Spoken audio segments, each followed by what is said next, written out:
नमस्कार दोस्तों। अगर आपने भी प्रधानमंत्री आवास योजना के तहत अपने पक्के घर के लिए आवेदन किया है या फिर आप पहली, दूसरी या तीसरी किस्त का इंतजार कर रहे हैं, तो आज की यह जानकारी आपके लिए बहुत ही महत्वपूर्ण होने वाली है, क्योंकि 1 अगस्त 2026 से प्रधानमंत्री आवास योजना से जुड़े कई बड़े अपडेट, नई लाभार्थी सूची, पात्रता जांच, किस्त जारी करने की प्रक्रिया और सत्यापन से संबंधित महत्वपूर्ण बदलावों पर चर्चा की जा रही है। इन अपडेट्स का असर देश भर के लाखों ऐसे परिवारों पर पड़ सकता है जो सरकार की आर्थिक सहायता से अपना पक्का घर बनाना चाहते हैं। यदि आपने हाल ही में आवास योजना का फॉर्म भरा है, आपका सर्वे पूरा हो चुका है, या आप यह जानना चाहते हैं कि आपके बैंक खाते में पहली किस्त कब आ सकती है, दूसरी किस्त किन शर्तों पर मिलेगी और तीसरी किस्त जारी होने से पहले किन नियमों का पालन करना जरूरी है, तो इस वीडियो को आखिर तक जरूर देखें, क्योंकि आज हम आपको प्रधानमंत्री आवास योजना 2026 से जुड़ी ऐसी कई महत्वपूर्ण जानकारियां विस्तार से बताने वाले हैं जो हर लाभार्थी के लिए जानना बेहद जरूरी है। दोस्तों, वीडियो शुरू करने से पहले आपसे एक छोटी सी रिक्वेस्ट है। अगर आप हमारे चैनल पर पहली बार आए हैं तो चैनल को सब्सक्राइब जरूर करें, वीडियो को लाइक करें और साथ ही नीचे कमेंट करके जरूर बताइए कि आप किस राज्य और किस जिले से यह वीडियो देख रहे हैं और क्या आपने प्रधानमंत्री आवास योजना के लिए आवेदन किया है या नहीं। अब बिना किसी देरी के जानते हैं प्रधानमंत्री आवास योजना 2026 से जुड़े सभी महत्वपूर्ण अपडेट विस्तार से।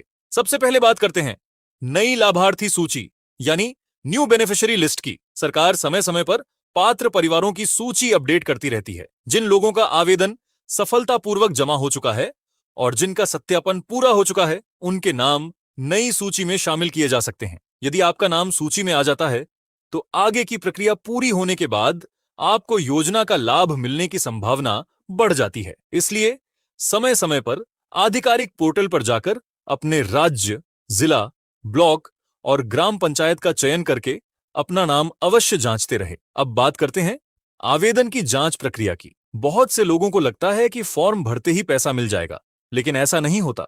आवेदन जमा होने के बाद संबंधित अधिकारियों द्वारा दस्तावेजों की जांच, परिवार की पात्रता, निवास की स्थिति और अन्य आवश्यक विवरणों का सत्यापन किया जाता है। यदि किसी भी प्रकार की जानकारी अधूरी या गलत पाई जाती है तो आवेदन लंबित हो सकता है या अस्वीकार भी किया जा सकता है। इसीलिए आवेदन करते समय दी गई सभी जानकारी सही और प्रमाणित होना बेहद जरूरी है। अब बात करते हैं पहली किस्त की प्रक्रिया के बारे में। जिन लाभार्थियों की सभी आवश्यक औपचारिकताएं पूरी हो जाती हैं, उनके बैंक खाते में पहली किस्त डीबीटी यानी डायरेक्ट बेनिफिट ट्रांसफर के माध्यम से भेजी जाती है। पहली किस्त प्राप्त होने के बाद निर्धारित समय के भीतर मकान निर्माण का कार्य शुरू करना आवश्यक होता है। यदि निर्माण कार्य शुरू नहीं किया जाता तो आगे की किस्तों में देरी हो सकती है। अब बात करते हैं आधार, बैंक खाते और डीबीटी की सबसे महत्वपूर्ण प्रक्रिया की। कई बार लाभार्थी का नाम सूची में होने के बावजूद पैसा खाते में नहीं पहुंचता। इसका सबसे बड़ा कारण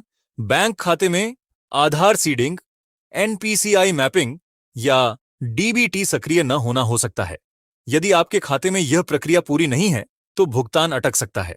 इसलिए अपने बैंक जाकर आधार लिंक, मोबाइल नंबर अपडेट और डीबीटी स्टेटस की जांच अवश्य करवा लें। अब बात करते हैं मोबाइल नंबर अपडेट रखने के नियम की। यदि आपके आवेदन में दर्ज मोबाइल नंबर बंद हो चुका है या बदल गया है तो कई जरूरी सूचनाएं आप तक नहीं पहुंच पाएंगी। इसलिए यदि आपने नया मोबाइल नंबर लिया है तो उसे संबंधित रिकॉर्ड में अपडेट करवाना आपके लिए लाभदायक हो सकता है। अब बात करते हैं जियो टैगिंग और फिजिकल वेरिफिकेशन की।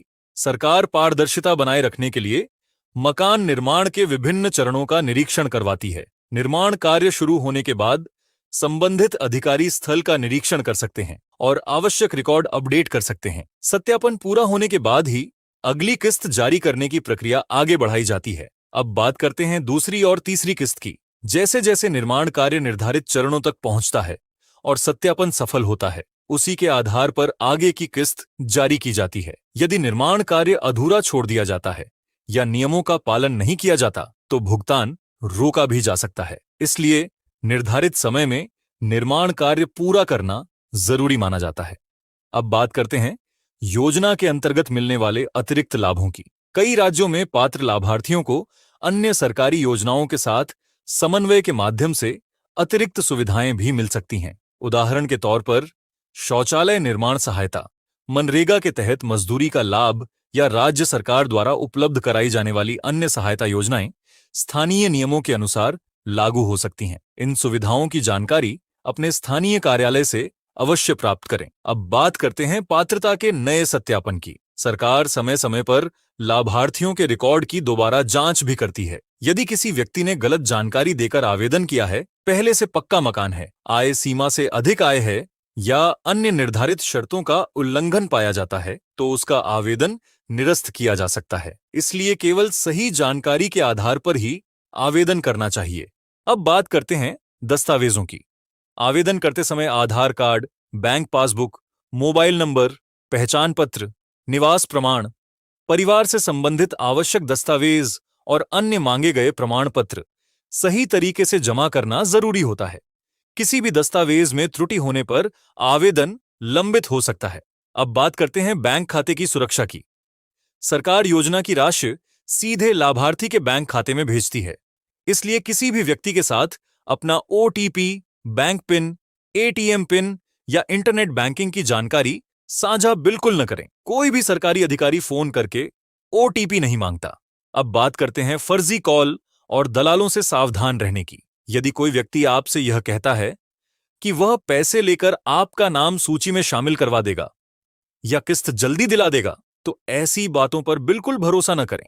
प्रधानमंत्री आवास योजना की प्रक्रिया सरकारी नियमों के अनुसार संचालित होती है और इसके लिए किसी भी निजी व्यक्ति को भुगतान करने की आवश्यकता नहीं होती। अब बात करते हैं आवेदन की स्थिति कैसे जांचें।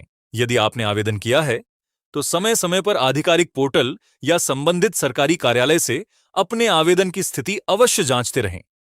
इससे आपको यह पता चलता रहेगा कि आपका आवेदन किस चरण में है और यदि कोई कमी है तो उसे समय रहते पूरा किया जा सकता है। अब बात करते हैं उन लोगों की जिन्होंने पहले आवेदन किया था लेकिन अभी तक लाभ नहीं मिला। यदि आपका आवेदन काफी समय पहले किया गया था और अभी तक कोई अपडेट नहीं मिला है, तो संबंधित कार्यालय में संपर्क करके आवेदन की वर्तमान स्थिति की जानकारी प्राप्त करें। कई बार दस्तावेजों की कमी या सत्यापन लंबित होने के कारण प्रक्रिया आगे नहीं बढ़ पाती।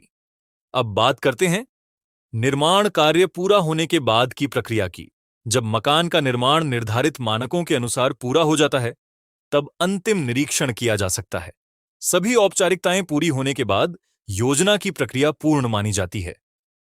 दोस्तों, सरकारी योजनाओं के नियम समय समय पर बदल सकते हैं और अलग अलग राज्यों में कुछ प्रक्रियाएं भिन्न भी हो सकती हैं।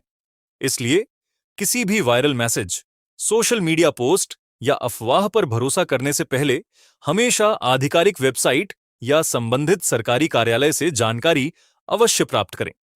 सही और प्रमाणित जानकारी ही आपके लिए सबसे अधिक उपयोगी होती है। यदि आपने प्रधानमंत्री आवास योजना के लिए आवेदन किया है, तो अपने बैंक खाते, आधार लिंक, मोबाइल नंबर, दस्तावेजों और आवेदन की स्थिति की नियमित जांच करते रहें, ताकि किसी भी आवश्यक प्रक्रिया में देरी न हो। तो दोस्तों, यह थी प्रधानमंत्री आवास योजना 2026 से जुड़ी नई सूची, आवेदन प्रक्रिया, किस्त, सत्यापन, पात्रता और महत्वपूर्ण नियमों से संबंधित विस्तृत जानकारी। यदि आपको यह जानकारी उपयोगी लगी हो तो वीडियो को लाइक जरूर करें। इसे अपने दोस्तों, रिश्तेदारों और व्हाट्सएप ग्रुप्स में शेयर करें ताकि ज्यादा से ज्यादा जरूरतमंद लोगों तक यह जानकारी पहुंच सके। साथ ही चैनल को सब्सक्राइब करना बिल्कुल न भूलें और बेल आइकन दबाकर ऑल नोटिफिकेशन ऑन कर लें ताकि सरकारी योजनाओं, राशन कार्ड, पेंशन, बैंकिंग और अन्य महत्वपूर्ण अपडेट सबसे पहले आपको मिलती रहे। वीडियो को अंत तक देखने के लिए आपका बहुत बहुत धन्यवाद। मिलते हैं अगली महत्वपूर्ण जानकारी के साथ। जय हिंद।